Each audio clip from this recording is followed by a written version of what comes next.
What's up, everybody? Welcome to the Dub Nug Show, where you get your cannabis news, reviews, and commentary. What I have today is something that might get your blood a little boiling. We got flavored cannabis marketing is criticized for being targeting to kids. So that's something I'm gonna get really into, because they're basically saying we're not allowed to have nice flavors. So I'm not allowed to like Sour Patch Kids? Come on. Yeah, we'll get into that one. Then we also have Justin Costello, that billionaire cannabis mogul. Well, he's going to jail for fraud. We'll get into that one. That one's going to be a lot of fun. The Air Force is actually limiting their restrictions on THC testing. So we're going to get into that one and check it out. But before we get into anything, check out my shirt. My Dub Nug shirt. They're not for sale, but I have some Dub Nug shirts. If you want one, maybe we can work something out. Message me. You can email me at thedubnugshow@gmail.com, or you can just message me on YouTube, Instagram, Facebook, wherever.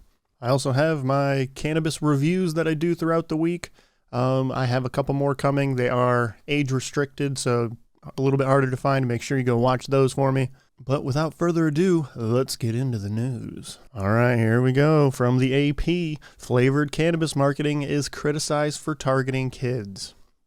So right here, we got a picture of just a couple vape cartridges. We got cereal milk, grapefruit, Tahoe, and I want to say that's pineapple back there. So just typical vape cartridges, nothing different, but these are targeted to kids because what they're saying is cereal milk. Well, adults don't eat cereal. Bitch, I just ate a bowl of Cap'n Crunch today. Okay, it was Cinnamon Toast Crunch, but whatever. So basically, this is really only going on in New York, and it gets interesting. So in New York, because they just kind of opened recreational... Yeah, because in New York, they just opened up their first licensed recreational cannabis dispensary, there's going to be all this opposing critics, and they're going to definitely come in swinging. So what they have done is criticized the strain names like Banana Runts and also the description. So you know how Banana Runts right here they say is fresh fruity banana and sour candy. So they're basically saying that's marketing to kids, which is totally bullshit because that's the fucking description. Like what are you supposed to say it smells like? It smells like fresh fruity bananas with some sour candy overtones. Like, I'm sorry that it smells like that. And that's not like someone flavored it. Some things are flavored, sure, but not everything. Some strains just smell like that. That's called terpenes and terpene profiles. These people are so ignorant, they don't even understand these things. And all these people are just tobacco industry and nicotine, anti-nicotine people. So they're trying to get these things banned because they call it harmful for children, just like the nicotine products and the tobacco products, which I'm not saying it's not harmful to children, but you can't even get into a dispensary unless you're over the age of 21. So it doesn't make any sense. And then, so now cannabis shops across the country, the same concerns are growing over packaging marketing. Flavored cannabis critics could say entices children to partake in product labeled Mad Mango, Loud Lemon, and Peach Dream. Those are strain names. So we have to, I guess they want us to change our strain names to Fruity 1, Fruity 2. No, that could be looked at as fucking marketing to children too. So what are you supposed to do? Inside some stores by the nonprofit Housing Works, shelving brimmed with vape cartridges suggesting flavors of pineapple, grapefruit, and cereal milk, written in rainbow bubbled letter print. This is ridiculous. This is ridiculous. And then they're saying we should learn from the nicotine space, and I clearly would advocate that we should place similar concerns on cannabis products in terms of their appealing to youth. Okay, but they're basically saying you're not allowed to like bubbly letters or nice colors or flavors. What is an adult flavor? Broccoli? We have to have broccoli flavored vapes? Is it beer? Whiskey? Vodka? Wine? What, steak? Is that what it is? It's steak? You need steak flavored vape cartridges? Like, what is an adult flavor? Do adults not eat candy? Because that's bullshit. I love Sour Patch Kids. It makes no sense. It's marketing to children because they're basically saying they don't eat candy and they don't do all that shit. Well, I'm sorry, you're so fucking awesome. Like, bullshit. I call total bullshit. See, right here. Hunt recently saw a cannabis product calling itself Stony Patch Kids. Like she said, it looked like the popular candy Sour Patch Kids. Yeah, you know why? Because we like Sour Patch Kids. I have literally bought 5-pound bags of Sour Patch Kids. Tell me I don't like the flavor. It's not marketing to children. It's marketing to me. I'm sorry millennials like flavors and shit. And it's not even millennials. It's people.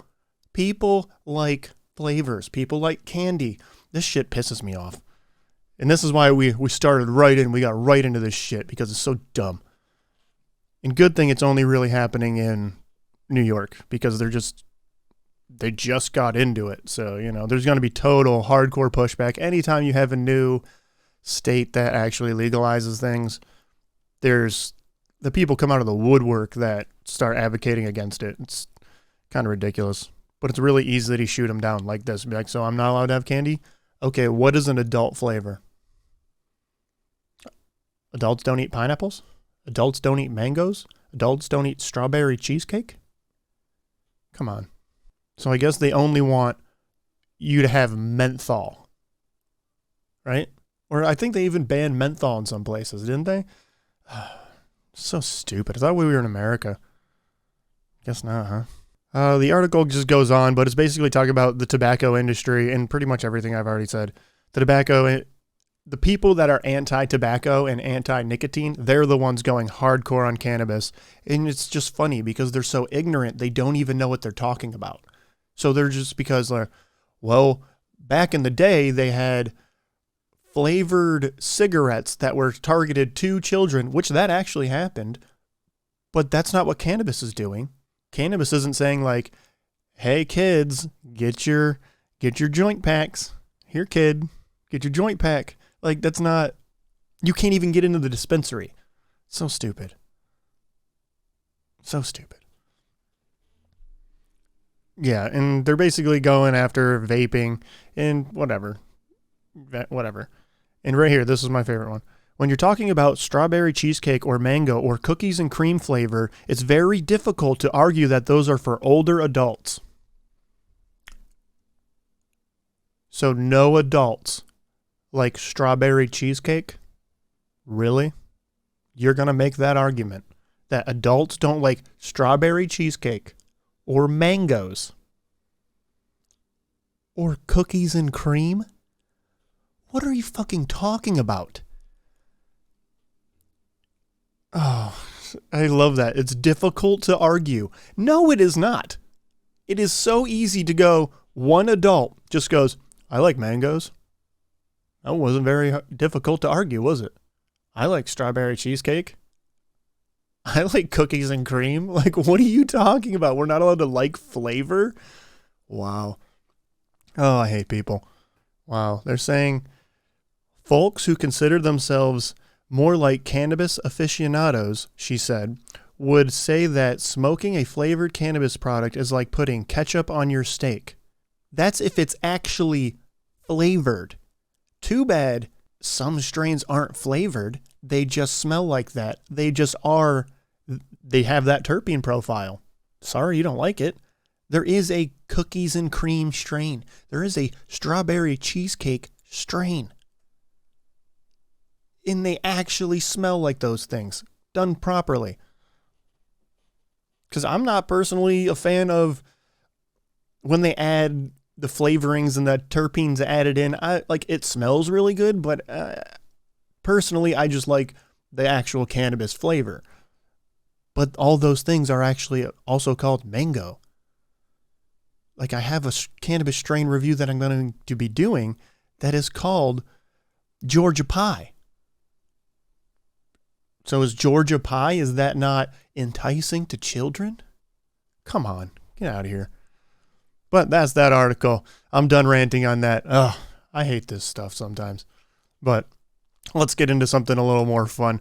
The cannabis billionaire Justin Costello pleads guilty in $35 million in fraud, and they will recommend 10 years in prison. Whew. That's, I mean, hey, listen to the shit this guy did, though. So here's the key points. We'll just rip off the key points because I'm honestly not that interested in this story because fuck this guy. Justin Costello, who posed as a billionaire and twice wounded Special Forces Iraq vet to dupe investors while portraying himself as a legal cannabis mogul, pleaded guilty to securities fraud. He defrauded quite a few people, like in multiple different things. So it's very interesting. Prosecutors in federal court in Seattle agreed to recommend a sentence of 10 years in prison for Costello, according to a plea agreement he signed with them. Okay, so he's pretty much agreeing to the 10 years. And I think they said it's something he has to pay back. So he must not have spent all the money, which is, I guess, a good thing. I don't know. Some people actually just go spend it all and it's just gone, like the FTX guy. Like, where did all the billions of dollars go, dude? Just poof, gone. Or he actually must still have the money, so he's paying it all back. So that's probably why he's only getting 10 years and not, well, he's getting a fine in 10 years, but, you know, he also pissed a lot of people off. Costello's guilty plea came 3 months after a 42-year-old woman was apprehended in Southern California, by a SWAT team. Interesting.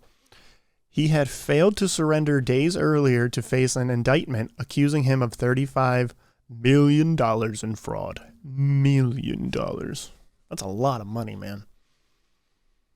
Like, to a normal person, we can't even fathom that. Crazy. Oh, but the biggest thing about this guy is, see, and this is what I don't understand. Is he actually a Special Forces vet?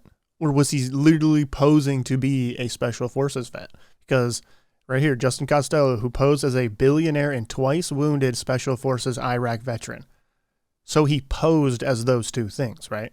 Meaning he was not a Special Forces Iraq vet who was twice wounded. Or was he just lying about the twice wounded part? I don't know. But anyways, if you're lying about being a Special Forces Iraq veteran that was twice wounded, fuck you, dude. That is the biggest fuck you. Like, come on. You deserve, that's like right there, 10 years in jail. Honestly, 10 years in Guantanamo because fuck you. Come on. That's some bullshit. But, so the recommended sentence was 10 years. Costello echoing the call to being barred from asking for less time than that. Oh, so he wasn't even allowed to ask for less time than 10 years? Well, quit lying, bro. I bet you the judge was a Marine. That's, you know, you get anyone who's in the military on your going against you, you're fucked. Come on, you just lied. That's bad, man. That's pretty bad. All right, so and the FBI SWAT team apprehended the 42-year-old remote area in Southern California, carrying a backpack containing gold bars, $70,000 in U.S. and Mexican currency, and a fake ID. What? Days earlier, he failed to surrender as it agreed to face a 25-count indictment in the case. Oh, he was running. He was running to Mexico, bro. He had gold bars, Mexican and U.S. cash, and a fake ID. He was going to Mexico, bro. He was gone.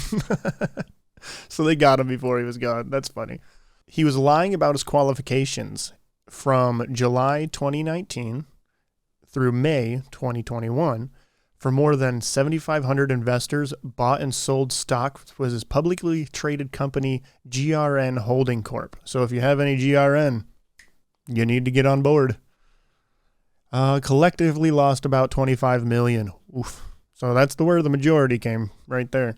Nearly 30 investors in another Costello company, Hempstract, collectively lost about 6 million after relying on his false statements about a firm's business operations. Oh, the lies included claims that a large grocery business in Chicago, he made a $12 million purchase order for hemp-stract products, and the hemp-stract had more than 3,100 kilograms of CBD isolate valued at $10.7 million. Oh, he lied about all that. Oh, so he didn't have any of that. How do you just casually lie about having $10.7 million of CBD isolate? Like, oh yeah, I have a grocery store. It's over in the corner of, James and 5th Street. I don't know, You've never heard of it? Oh, I keep it low key, just opened last week. Yeah. Oh, how much? Oh yeah, I have about 3,100 kilograms of CBD isolate. Yeah, it's only 10.7 million. Nah, just go. No worry about it. No big deal. I'm not lying. I'm a veteran. And I'm wounded. Twice. I'm fine, but I'm wounded twice. Maybe he's not. He could be in a wheelchair for all I know. Sorry. That's not funny. All right, so in another scam, Costello fraudulently diverted a total of nearly $3.7 million from 3 marijuana businesses that he had agreed to obtain banking services from another one of his companies, Pacific Banking Corp.